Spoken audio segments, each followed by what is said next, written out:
तो बच्चों 3D geometry का एक बहुत ही इंपॉर्टेंट क्वेश्चन मैं लेकर के आया हूं और उसका इतना बढ़िया मेथड जो आपको नॉर्मली आपकी बुक्स में नहीं मिलेगा। एंड वो मेथड क्या है, वो काफी अच्छी शॉर्ट ट्रिक है।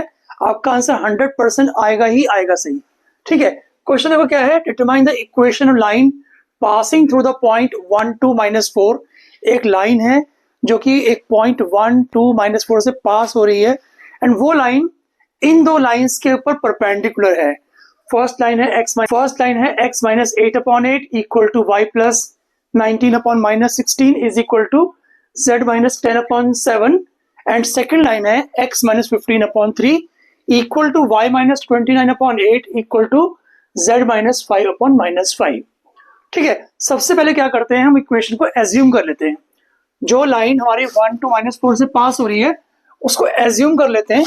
Late the equation of line be, let the equation of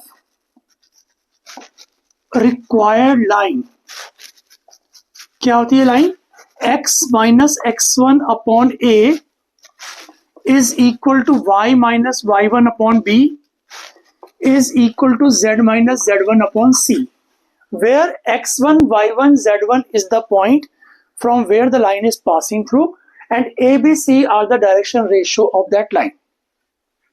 यहां पर आपको x1 y1 z1 दिया हुआ है 1 2 -4, तो हमारी इक्वेशन बन जाएगी x minus 1 upon a is equal to y minus 2 upon b is equal to z plus 4 upon c। This is the equation of required line. लिख लेते हैं, ये क्या है, रिक्वायर्ड लाइन ये है हमारी। ठीक है, अब ये लाइन जो है वो इन दो लाइंस के परपेंडिकुलर है। ठीक है, इसको बोलते हैं, लाइन को एज्यूम कर रहा हूं ए। ठीक है, अब हमारी जो रिक्वायर्ड लाइन है वो लाइन 1 और लाइन 2 के परपेंडिकुलर है। तो अगर हमारी लाइन 1 के परपेंडिकुलर है तो कंडीशन क्या होती है, a1 a2 plus b1 b2 plus c1 c2 is equal to 0। This is the condition of perpendicular line. ठीक है, तो देखो यहां पर डायरेक्शन रेशियोज है ए बी सी और फर्स्ट लाइन के डायरेक्शन रेशियोज है 8 माइनस 16 और 7। तो लिखेंगे a1 a2 8a minus 16b plus 7c is equal to 0। Correct. ऐसे ही हमारी जो रिक्वायर्ड लाइन है वो लाइन 2 की परपेंडिकुलर भी है, तो आएगा 3a plus 8b minus 5c is equal to 0। आपके पास दो इक्वेशंस आ गई हैं a b और c की टर्म्स में। इसको हम इक्वेशन नंबर 1 ले लेते हैं और इसको ले लेते हैं इक्वेशन नंबर 2 और यहां से हम निकालेंगे a b और c की वैल्यूज जिनको हम यूज करेंगे अपने रिक्वायर्ड लाइन के अंदर। अब आप बोलोगे वेरिएबल तो 3 है और इक्वेशन 2 है सिर्फ, कैसे पॉसिबल होगा। कोई भी चिंता मत करो, आराम से आंसर है। देखो फर्स्ट लाइन को लिखो इस तरह से कुछ, 8a माइनस 16b इस 7c को राइट हैंड साइड ले जाओ माइनस 7c।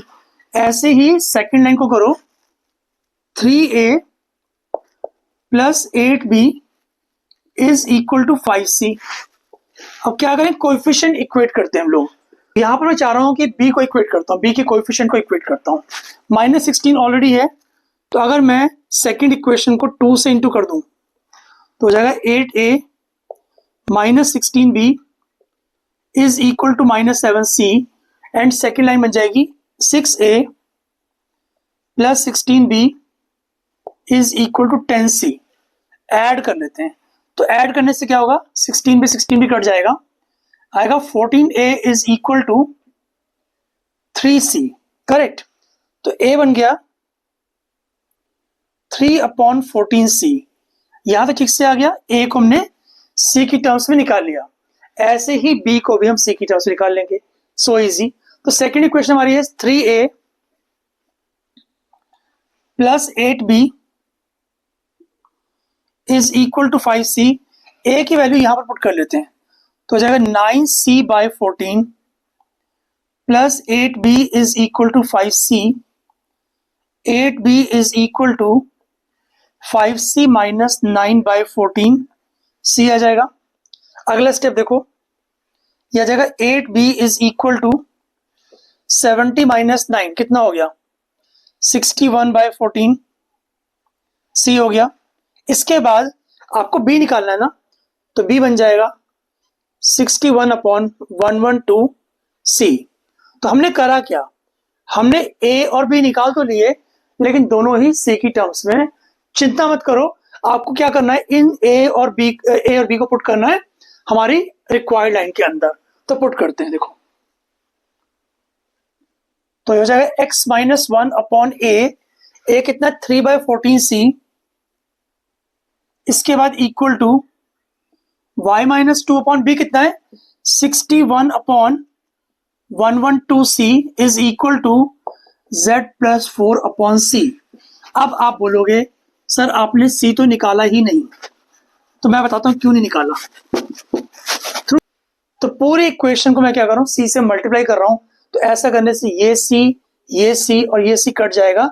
हमारे पास बचा क्या, हमारे पास बचा x minus 1/3/14 is equal to y minus 2/61/112 is equal to z plus 4/1। इसके बाद देखो, तो कभी भी डायरेक्शन रेशियोज फ्रैक्शन में नहीं लिखने चाहिए। यहां पर डायरेक्शन रेशियोज का डिनोमिनेटर 14, 112 और 1 है। हम उनका एलसीएम लेंगे, तो एलसीएम ऑफ 14, 112 एंड 1, ये एलसीएम आएगा 112 आएगा। तो मैं क्या कर रहा हूं, 112 से सबको मल्टीप्लाई कर लेता हूं। तो x minus 1/112 into 3/14 is equal to y minus 2/112 into 61/112 is equal to z plus 4/112 into 1। यहां पे ठीक से आ गया। अब देखो क्या करना है, 14 8 112, 112 कट गया, तो आया क्या x minus 1/24 is equal to y minus 2/61 is equal to z plus 4/112 and this is the required answer. जो हमारी लाइन थी ना, जो हमें चाहिए थी, that is passing through 1 to -4 and perpendicular to these two lines is this is your answer, correct. इस question में कहीं पर भी आपको डाउट हो तो कमेंट सेक्शन में कमेंट करके पूछ सकते हैं। मिलते हैं नेक्स्ट वीडियो जल्दी ही आपसे। Till then good bye.